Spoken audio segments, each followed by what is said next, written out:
I just want to say thank you for taking the time to interview me for the executive assistant position for the Sacramento LGBT Community Center. Thank you.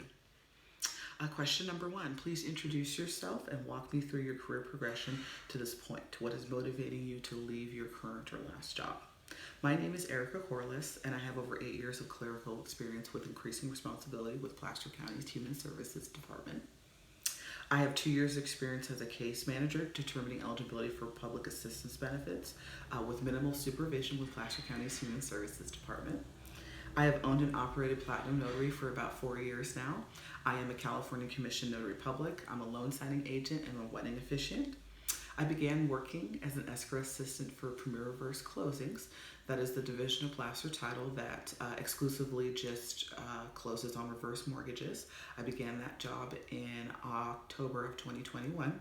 Unfortunately, in August of this year, 2022, I was laid off due to the current real estate market. Question number two, of all organizations in the world, what draws you to work at the Sacramento LGBT Community Center specifically? Oh goodness, where should I start? I love the work you folks do for especially the local community, especially when it comes to us queer folks of color and our LGBTQ plus youth. And also I just love seeing the work you guys do helping to stop the disparity in housing and healthcare throughout the LGBTQ plus community.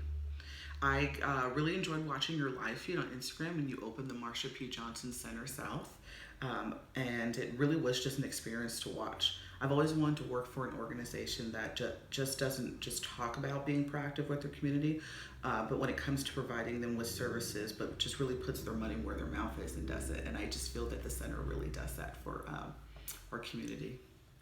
I want to work at Sacramento LGBT Community Center because I like that you folks meet your community where they are, meaning, again, your live videos on social media platforms that highlight new programs and services that you folks are rolling out.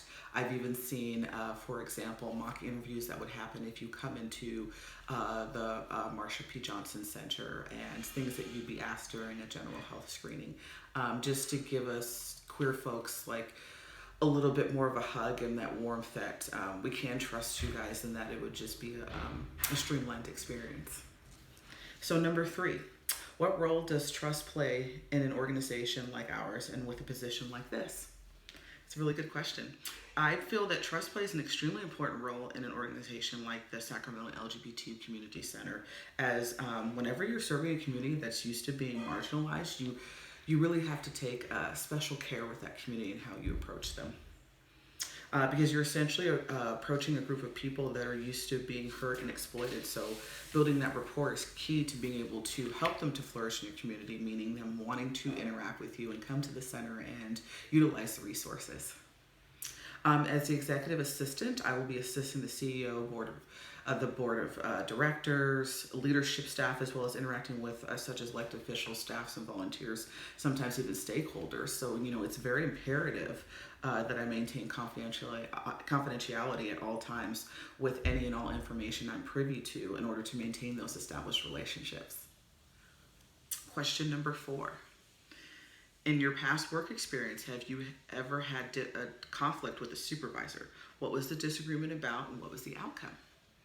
A previous supervisor I had did not know how to resolve the issue of other members of our team feeling that their leadership skills were not being showcased in their current position, that there was no way that could be done.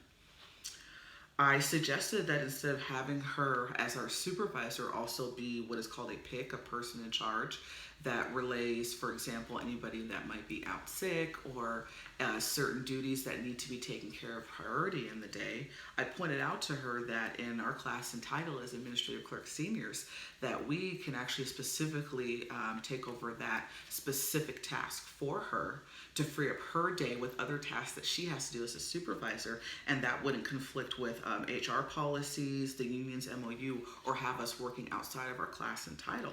And also put it on a rotation so that each one of us, at least throughout the month, gets to do it at least one time, one whole day.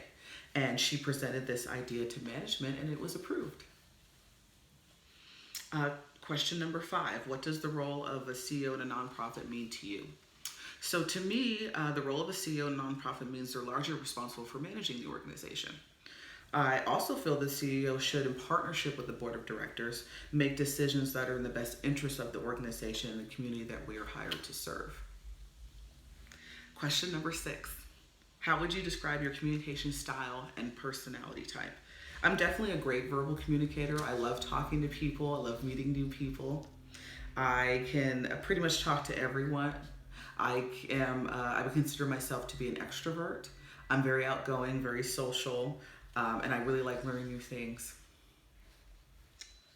Question number 7. In your work history, what accomplishment are you most proud of? How did it relate to your commitment to the team's success? In my work history, I'm most proud of when I was able to be promoted from administrative clerk senior to an eligibility specialist with Placer County's Human Services.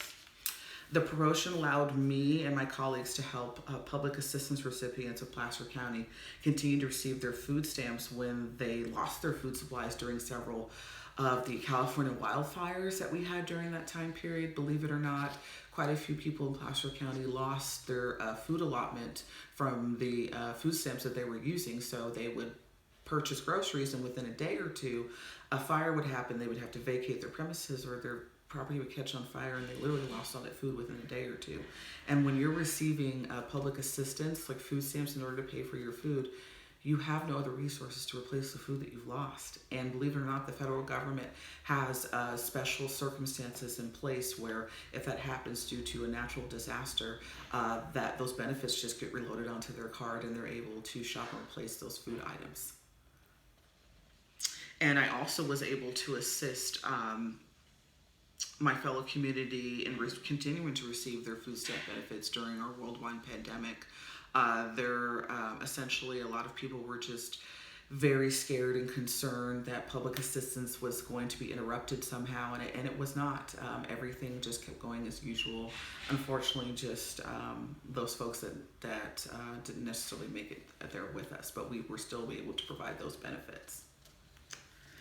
So question number 8, how do you maintain confidential information that you've been exposed to in your previous work experience? Well, the main thing is I did not repeat any confidential information to other staff or affiliates of the organization. Another thing I used to do is I always lock my computer whenever I leave my desk, so that way no one can view anything that I'm viewing that they may not necessarily be privy to because I left my screen up. I place confidential documents either face down on my desk if I have to get up for the moment and can't put them in a locked drawer, which is usually where I would keep them. So question number 9. What are some tools you have used in your personal or professional life when it comes to managing tasks, finances, and event planning?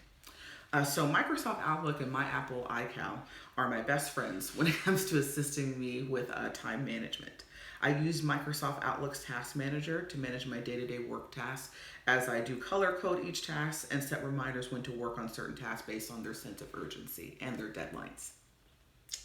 I also use Outlook to manage my work calendar. My Apple iCal is used on my cell phone in order to manage social events and my appointments for my business. I also use iCal to remind me of all events and appointments so I can make any necessary preparations. I utilize Microsoft Excel to manage our household finances, and for my business finances, as far as accounting and bookkeeping, I use an app, and it's also an online software called Wave. Question number 10. What software platforms have you used in the past, and how would you describe your level of proficiency at using them day to day?